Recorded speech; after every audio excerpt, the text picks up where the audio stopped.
In this video, I'm going to be showing you how to create a custom match in Fortnite. Be sure to watch this video until the very end to prevent any mistakes in the process.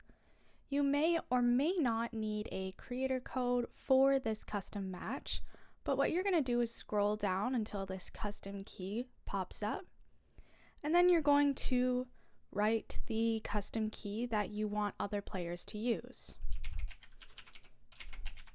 You're then going to click on accept and then go on to the world that you would like. Now, what you're going to do if you actually make a world is to make sure that custom key is set up, and then when you click play, it should say start match after it does a bit of loading.